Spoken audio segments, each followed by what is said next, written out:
अस्सलाम वालेकुम। मैं आसिया बाजवा आप सबको वेलकम करती हूँ इस चैनल पे। ये जो कुछ हरियाली बाकी है, सुना है ये गुम हो जाएगी। ये जो सांस लेना मुश्किल हो गया है, सुना है नामुमकिन होगा।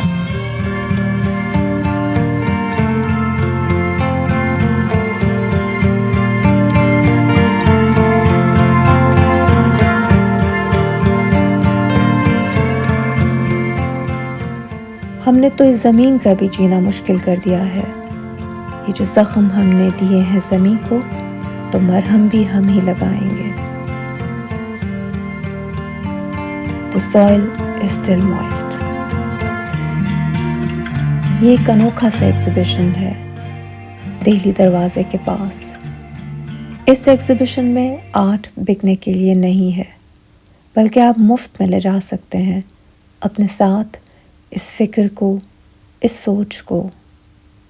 ये है शाही हमाम। इस 400 साल पुरानी इमारत में है ये एग्ज़िबिशन। जब तक आप ये वीडियो देखेंगे ये एग्ज़िबिशन ख़त्म हो गया होगा, पर आप इस वीडियो को शेयर करके इन मुसव्विरों के ख़्याल को फैला सकते हैं और मैं आपकी मदद करूँगी इनके काम को समझने में। मरियम हनीफ आर्ट सोच कंटेम्प्रेरी की फ़ाउंडर और इस एग्ज़िबिशन की क्यूरेटर ने मुझे कहा था कि मैं ये नुमाइश ज़रूर देखने आऊँ। यहाँ से हम टिकट लेके आगे जाएंगे। तकरीबन 50 रुपए की टिकट है और जगह बहुत अच्छी है। वहाँ से हमने नीचे जाना है और फिर बाएं जानिब दरवाज़ा आएगा। तो फाइनली हम अंदर जाने लगे हैं।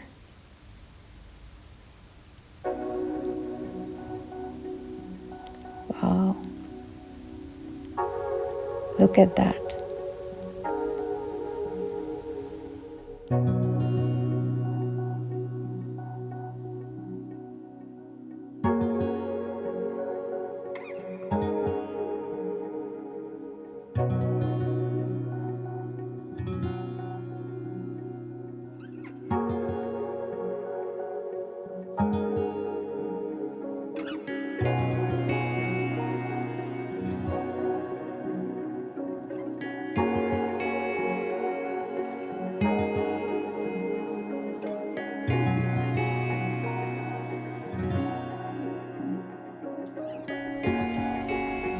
ये इमारत बहुत खूबसूरत है। इतना नाजुक डिज़ाइन, इतने फाइन स्ट्रक्चर पे है। किंजा नजम का ये पहला काम है। इस इंस्टॉलेशन का नाम और ये इंस्टॉलेशन बोथ आर अमेजिंग। ज़ख्म और मरहम, अ रेक्लेमेशन। समंदर के ग्लेशियर्स की तरह लग रहा है ये। इसमें एक सिंबॉलिक कश्ती रखी हुई है पुराने ज़माने की, जो कि ग्लेशियर्स में नहीं बल्कि हम इंसानों की फैलाई हुई पोल्यूशन में घिरी हुई है। इतने नॉन इंटरेस्टिंग मटेरियल को लेकर इन्होंने इतनी इंटरेस्टिंग कॉम्पोजिशन बनाई है। वो आदमी देखें कितने छोटे लग रहे हैं। ये बहुत बड़े साइज़ की कॉम्पोजिशन है। इस इमारत में ये colour combination black and white मुझे बहुत अच्छा लगा। पैकिंग मटेरियल बड़े बड़े आइस क्यूब्स की तरह लग रहा है। आगे चलते हैं।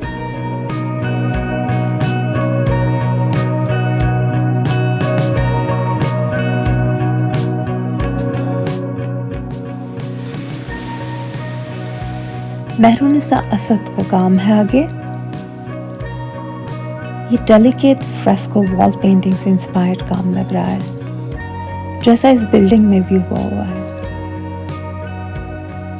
बहुत खूबसूरत नेचर को दिखाया हुआ है इन्होंने और डिफरेंट तरह के मटेरियल्स यूज़ किए हैं इन्होंने। नेचर से हम दूर होते जा रहे हैं।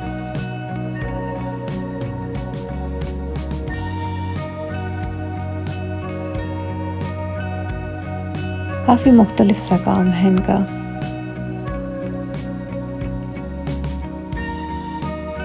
और मटेरियल भी नाइस वर्क।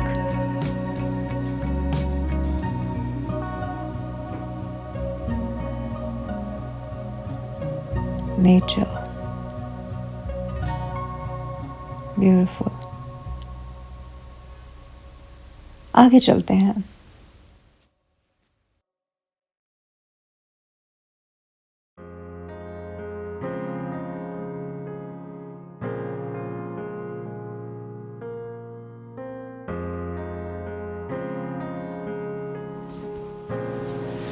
इस इंस्टॉलेशन को देख के मुझे ऐसा लगता है जैसे कोई दरवेश बनाया हुआ है किसी ने. उफक एहसन का ये काम है.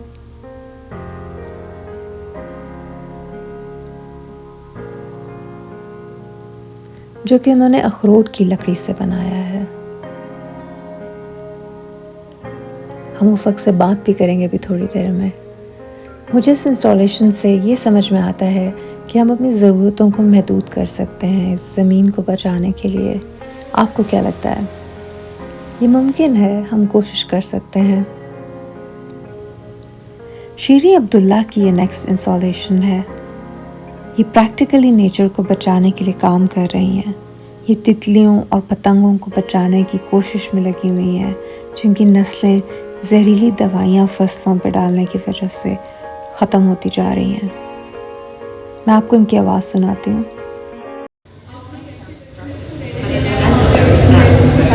The imaginal cells use these nutrients to grow and differentiate into specific body parts of the adult butterfly.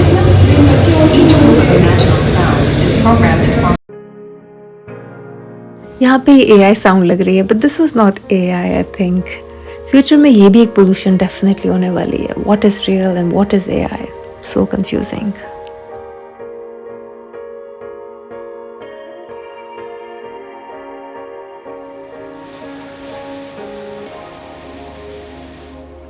Maryam आगा का ये अगला काम है.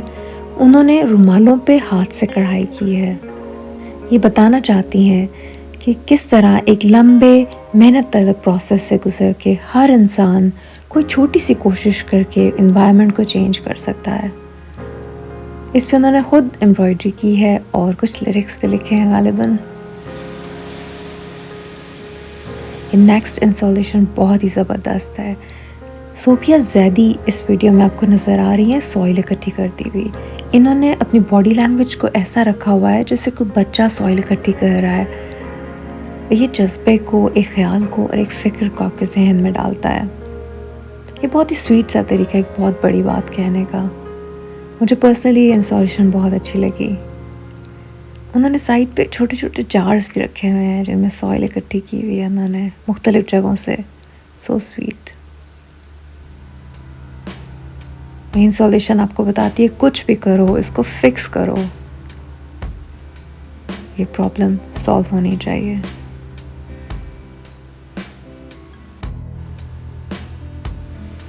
नेक्स्ट इंस्टॉलेशन जो है मेरे हिसाब से इस एग्जीबिशन को बहुत ही हाई लेवल पे ले जाती है. सादिकान ने फैसलाबाद में फैक्ट्रीज़ के केमिकल वाले पानी को साफ़ पानी में मिक्स होता देखा था. और ये इंस्टॉलेशन विजुअली आपको दिखाती है कि इंसान इस माहौलियाती आलूदगी से पर्सनली कैसे इफ़ेक्ट होगा. ये दीवारें और ये कलर कंट्रास्ट, जक्सटापोजिशन रंगों की कोई पुरानी पेंटिंग लग रही है जैसे किसी हॉरर मूवी का सेट हो. So beautiful. येट ये आपको पूरा आइडिया देता है कि कैसी सिचुएशन हो सकती है.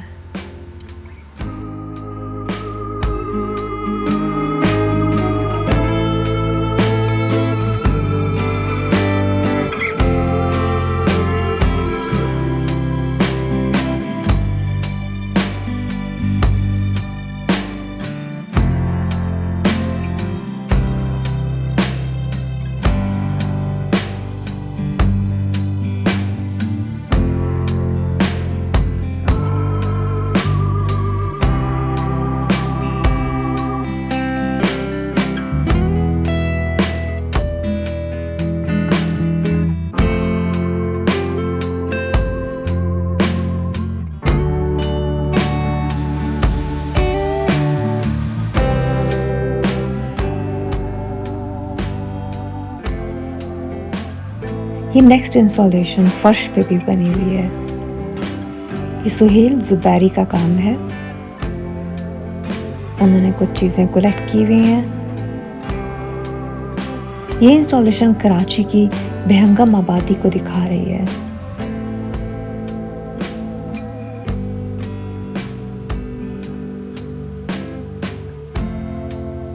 यहाँ पे फर्श शीशे का था, मुझसे आगे नहीं जाया गया, बहुत स्केरी था। साथ कैन ने जो पानी देखा था इसका सबूत भी है। इसके पीछे जो बिल्डिंग का डेलिकेट डिज़ाइन नज़र आ रहा है वो इसके थीम को और इंटेंस कर रहा है।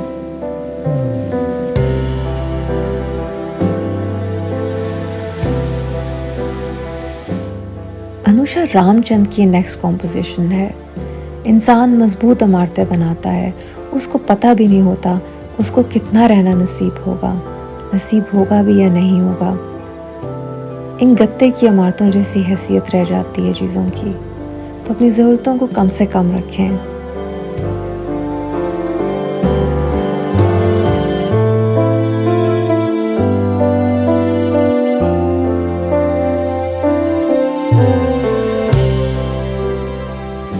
Now see the magic. ये 400 मछलियाँ प्लास्टर ऑफ पेरिस से अली बाबा ने बनाई हैं। जल की मछलियाँ भी नहीं रहेंगी खुदा न ख्वास्ता, अगर ये मसाइल हल ना हुए तो। ये कॉम्पोजिशन बहुत ही मैस्मराइजिंग है और जालियों के नीचे से जैसे ये मछलियाँ नज़र आ रही हैं, ऐसा महसूस हो रहा है हम फ्यूचर का कोई मंजर देख रहे हैं, कोई मुस्तकबिल का नज़ारा लग रहा है।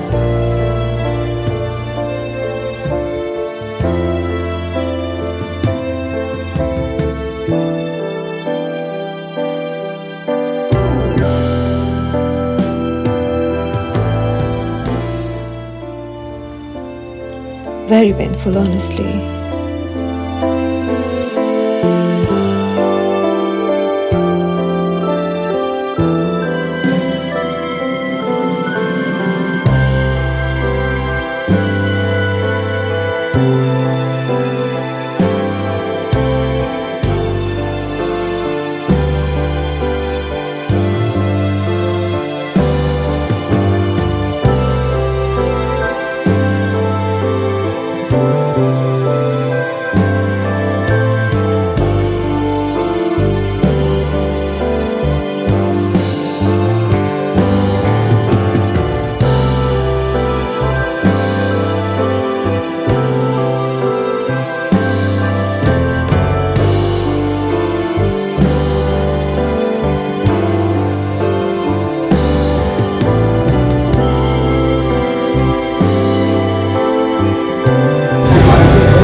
My name is Maryam Haneem. I am co-founder of Art Search Contemporary.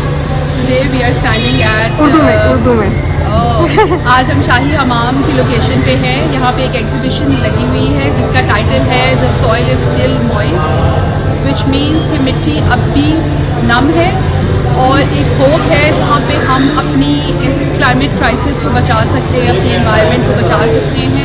और ये शो इसी के बारे में है जिसमें हम कंजर्वेशन के बारे में, प्रिजर्वेशन के बारे में और किस तरह से थ्रू आर्ट हम एक अवेयरनेस को क्रिएट कर सकते हैं कि हमारी कौन सी हैबिट्स हैं जिनकी वजह से ये सारा चेंज हो रहा है। हमारे लिए इतनी स्मॉग है लाहौर के अंदर, क्लाइमेट के ऊपर बहुत से मसले आ रहे हैं, हमारी फ्लड्स बहुत से आ रहे हैं, सी राइज लाइव हमारा हाई हो रहा है। तो ये सब इश्यूज़ जिनके ऊपर आर्टिस्ट ने 10 आर्टिस्ट हैं इसमें उन्होंने काम प्रोड्यूस किया है। आप लोग आए, ये 4 नवंबर तक शो ऑन है और ये साइट बहुत खूबसूरत है। आप यहाँ पे खड़े होके आज के मसलों को देख सकते हैं with in the presence of heritage site जो आपको याद दिलाता है कि अगर हम कुछ चीज़ों को बचाना चाहें तो हम आज भी बचा सकते हैं। हाँ, इसका ये कॉन्ट्रास्ट बहुत अच्छा लग रहा है। अच्छा, मुझे ये बताएं कि ये आइडिया किसका था ये आइडिया और कैसे आया? ये आइडिया ऐसे आया कि एक तो ऑफ कोर्स ये साइट इटसेल्फ बहुत इंस्पायरिंग थी। दूसरा, मैं पिछले कुछ अरसे से सस्टेनेबिलिटी और क्लाइमेट चेंज के ऊपर काम कर रही हूँ। एज ए क्यूरेटर मुझे ऐसे टॉपिक्स को निकालना पड़ता है जहाँ पे हम एक सोशल चेंज ला सकें। तो ये आइडिया वहीं से आया और बस बाकी चीज़ें सोचती गई और बनती गई। अच्छा, मरियम, मुझे ये बताएं कि ऐसी इंस्टॉलेशन के आर्टिस्ट जो होते हैं उनका भी तो करियर होता है ना? आई नो कि कंपनीज उनको हायर करती क्या हैं। होता है कि हम एक आउटलाइन देते हैं। एज ए क्यूरेटर मैंने उनको एक आउटलाइन दी कि हम एक ऐसी एग्जीबिशन करना चाह रहे हैं जहाँ पे हम उस बैलेंस को डिस्कस करेंगे जो प्रिजर्वेशन और डिस्ट्रक्शन के बीच में एक बैलेंस आता है कि हमारी क्या ऐसी चीज़ें हैं जिनको हम बचा सकते हैं, क्या ऐसी चीज़ें हैं जिनको चेंज कर सकते हैं। फिर उसके बाद हर आर्टिस्ट को एक लोकेशन एलोकेट की गई, एक साइट एलोकेट की गई और आर्टिस्ट ने फिर उसके ऊपर खुद सोचा कि वो क्या करना चाहते हैं। और हर आर्टिस्ट ने अपने तरीके से, अगर कोई मार्बल के मीडियम में काम कर रहा था उन्होंने उसमें किया, अगर कोई इंस्टॉलेशन या जिसको आप कहते हैं कंटेम्प्रेरी आर्ट पे बहुत से तरीके हैं, इंटरडिसिप्लिनरी तरीके होते हैं जिनसे हर आर्टिस्ट अपनी कम्युनिकेशन करता है। तो आप जितने भी काम देखें, हर आर्टिस्ट जो है उसका एक अपना यूनिक स्टाइल है और उन्होंने अपने तरीके से अपने मैसेज को कन्वे करने की कोशिश की है। अच्छा, अब ये बताएं मुझे कि ये आर्टिस्ट ने आपको कुछ रफ स्केच दिया था या उन्होंने बस फाइनल किया और जी, आपने बिल्कुल। फाइनल देखा? हम लोग मल्टीपल टाइम इस साइट पे आए आर्टिस्ट के साथ और आर्टिस्ट के साथ 1-to-1 मीटिंग्स हुई कि वो क्या सोच रहे हैं। एज ए क्यूरेटर जो मुझे लगता था, मैं अपनी फीडबैक देती थी। एज आर्टिस्ट उनको जो लगता था कि क्या होना चाहिए यहाँ पे, वो मुझे अपनी फीडबैक देते थे और फिर हम लोगों ने मिल के उस चीज़ को लेके चले हैं। स्केचेस भी होते थे। कई दफ़ा आर्टिस्ट की जो पुरानी प्रैक्टिस होती है हमें उससे भी आइडिया हो जाता है कि what they are gonna do. कि ट्रस्टवर्दी हैं जो करेंगे। those artists who were smart enough to deal with such a topic because ये बहुत ही अवेयरनेस और एजुकेशन पर्पसेस के लिए शो किया गया है। सो आई थिंक और सारे आर्टिस्ट ने बहुत ही खूबसूरती से काम किया है। आप लोग आए और ये शो को ज़रूर देखें। अच्छा, एक लास्ट क्वेश्चन है।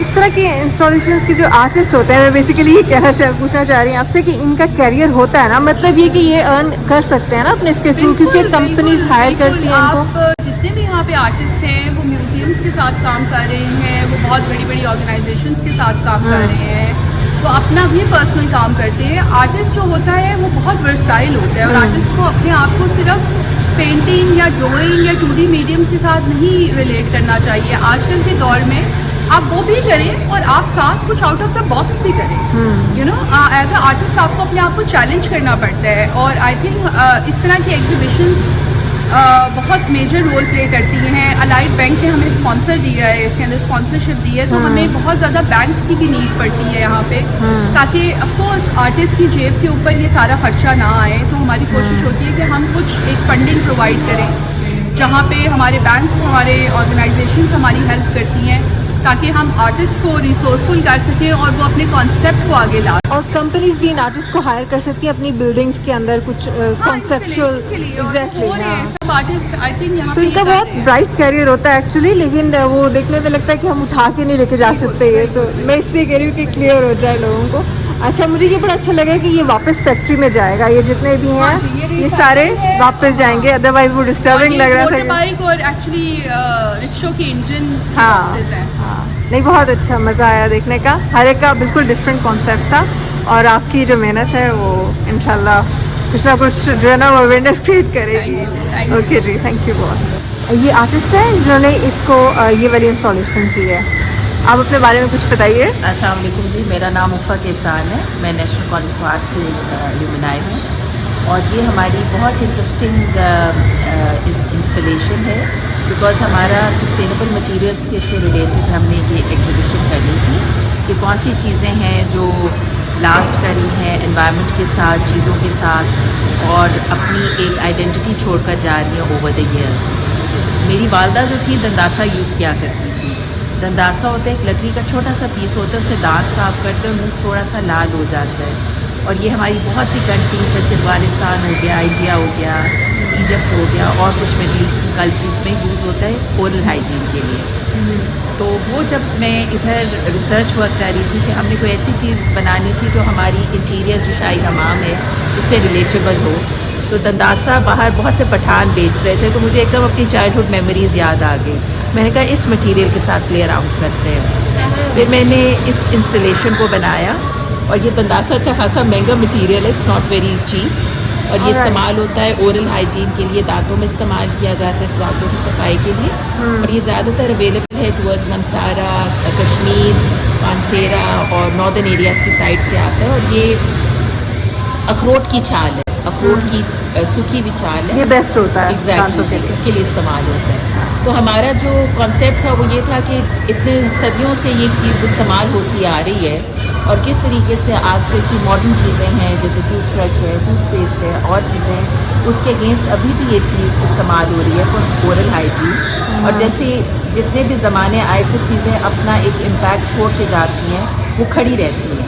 जब मैंने दंदासे के साथ काम किया तो चूँकि ये बाक ऑफ अ ट्री थी तो इसको मोड़ना तोड़ना कोई आसान काम नहीं था, तो मैंने उसी की शेप के साथ प्ले अराउंड किया और मैं ज़्यादा उसके साथ मैंने उसको कोई इतना ज़्यादा डिक्टेट नहीं किया, बल्कि शेप मुझे डिक्टेट कर रही थी और मैं अपने तरीके से उनको लगाती जा रही थी और एक वो एक चीज़ बनाते जा रहे थे। Very nice. अब ये जो हमारे हीलिंग प्रोडक्ट्स हैं, जो हमारी हर्बल चीज़ें हैं जैसे दंदासा इन इटसेल्फ, इनका कमर्शियल यूज़ ये है कि बहुत सी चीज़ें इनकरेज होनी चाहिए हमारी आजकल की कंज्यूमर प्रोडक्ट लाइन्स में। बहुत से लोग हैं जो ऑर्गेनिक चीज़ें पसंद करते हैं, हर्बल चीज़ें पसंद करते हैं, और हमारा Pakistan is full of organic and herbal stuff, बल्कि बाहर की कंट्रीज़ में हर्बल प्रोडक्ट्स की, ऑर्गेनिक प्रोडक्ट्स की बहुत बड़ी मार्केट है। तो मेरे ख्याल में अगर हमारे ऐसे प्रोडक्ट्स जो हीलिंग के तौर पे इस्तेमाल होते हैं और जिनके बड़े थेरेप्यूटिक इफ़ेक्ट्स हैं उनको इस्तेमाल किया जाए तो ये हमारे मुल्क की इकॉनमी के लिए भी बहुत अच्छे, अगर उनको एक्सपोर्ट किया जाए और उसके लिए वैसे भी एक ऑर्गेनिक और जो आपके हर्बल प्रोडक्ट्स हैं जो ऑल ओवर द वर्ल्ड बहुत बड़ी मार्केट है, जो मेरे ख्याल में बहुत अनटैप्ड है पाकिस्तान में। इस पर काम तो हो रहा है, लेकिन हमारी ये चीज़ें अगर इस्तेमाल हों तो we can make lots of money in revenue and make something good for our country. अच्छा उफ़ा, आप मुझे ये बताएं कि इस तरह के आर्टिस्ट का कोई करियर है एनसीए में, तो बहुत ज़्यादा आप लोगों को फ्यूचर का वो भी बताते हैं ना कि किस तरह आप यूज़ कर सकते हैं अपने आर्ट को, या उसको आप इनकम का कैसे सोर्स बना सकते हैं। देखिए जी, जो इंस्टॉलेशन लोग होते हैं ना, उनके लिए कोई बैरियर्स नहीं होते। अब हमारे बहुत से फ्रेंड्स थे जो डिज़ाइनर्स थे और पेंटिंग में चले गए, बहुत से फ्रेंड्स थे जो पेंटर्स थे, डिज़ाइनिंग में चले गए। आपको बेसिकली अपनी क्रिएटिविटी को कैसे इन्हेंस करना है एज अ क्रिएटिव पर्सन, आपने अपनी इमेजिनेशन के साथ कैसे प्ले अराउंड करना है, उसकी हमें ट्रेनिंग दी जाती है आर्ट स्कूल में। उसके अलावा बहुत से लोग होते हैं जो एक जॉनरा से दूसरे जॉनरा में शिफ्ट कर जाते हैं। बहुत से लोग डिज़ाइनिंग में होते हैं और वो जाके फिल्म मेकर्स बन जाते हैं थोड़ा सा कोर्सेज करके, बिकॉज जो क्रिएटिविटी है वो एक ऐसी चीज़ है जो जिसकी कोई लिमिट नहीं है, जिसकी कोई बाउंड्रीज नहीं है, जिसकी कोई डायमेंशन नहीं है। It is beyond time, space and every kind of dimension. तो मेरे ख्याल में जितने लोग जो बच्चे क्रिएटिव हैं, बिकॉज मैं खुद एक उस्ताद हूँ, मैं पेंटिंग सिखाती हूँ अपने स्टूडियो से, तो मेरे पास 6 साल से लेकर 60 साल के लोग पेंटिंग सीखने आते हैं। तो क्रिएटिविटी की कोई उम्र नहीं है और कोई कैद नहीं है, और अगर कुछ स्टूडेंट्स इस फील्ड में आते हैं तो उनके पास बहुत अपॉर्चुनिटीज़ हैं कि वो आर्टिस्ट बन के डिज़ाइनर भी बन सकते हैं, डिज़ाइनर बन के आर्टिस्ट भी बन सकते हैं, फिल्म मेकर भी बन सकते हैं। कोई बाउंड्रीज नहीं है, कोई लिमिट, मल्टीपल चीज़ें कर सकते हैं। सिर्फ आपने अपनी क्रिएटिविटी को अनलीश होने देना, अपनी क्रिएटिविटी को आउट ऑफ द बॉक्स सोचना है, मुख्तलिफ चीज़ सोचना है। बिकॉज बहुत से क्रिएटिव लोग होते हैं वो कॉपी वर्क कर रहे हो, that's not a good idea. आपको ओरिजिनल काम होना चाहिए। Originality is something which makes you differ from everybody. चाहे आप स्टूडेंट हैं, अगर आपका ओरिजिनल काम है, इसको अप्रिशिएट किया जाएगा। और पाकिस्तान में, because I am a teacher, art students के साथ काम करती हूँ, बहुत क्रिएटिव लोग हैं, और specially the type of art being produce in Pakistan, जैसे हमारा मिनिएचर है और जो दूसरा कंटेम्प्रेरी मिनिएचर आ रहा है, पेंटिंग आ रही है, उसमें जो थॉट प्रोसेसेस हैं they are not very much influence by the western influence. तो हमारे एक अपना फ्लेवर है, पाकिस्तानी फ्लेवर, अपना ईस्टर्न फ्लेवर। हमारे आर्टिस्टों का बड़ा यूनिक काम है, वो आपको कहीं और दुनिया में नज़र नहीं आता। तो आई थिंक सब आर्टिस्टों को अपने काम को, अपनी आइडेंटिटी को, अपने फ्लेवर्स को, अपनी धरती को, अपनी मिट्टी को एक्सप्लोर करना चाहिए, जिससे वो आगे जाके बहुत कुछ सीख सकें। अच्छा, आपने जो बातें की है ना एग्जैक्टली मेरे दिल की हैं, क्योंकि ओरिजिनलिटी और दूसरा ये कि मल्टीपल तरीक़ों से आप कमाएं, आप उसको लिमिटेड ना करें और यही आपकी कमाने में भी क्रिएटिविटी यूज़ करनी चाहिए। थैंक यू वेरी मच, आपकी बहुत अच्छी पर्सनैलिटी है और बहुत आपने अच्छा एक्सप्लेन किया है। Lovely lovely meeting you, thank you. मेरे चैनल को ज़्यादातर आर्टिस्ट ही देखते हैं, इसलिए मैंने ये कमाने का कुछ क्वेश्चंस भी बीच में ऐड कर लिए। ये कराची शहर की इंस्टॉलेशन में आपको ठीक से नहीं दिखा सकी क्योंकि वहाँ फर्श शीशे का था और मुझे डर लग रहा था। मैं डिस्क्रिप्शन में इस आर्ट गैलरी का लिंक दे दूँगी, आप वहाँ जाके डिटेल देख सकते हैं। और मैंने पीरूज़ कैफ़े का भी विज़िट करवाया, आप वो वीडियो भी देख सकते हैं इसके बाद। अल्लाह हाफ़िज़, हमारा भी और ज़मीन का भी।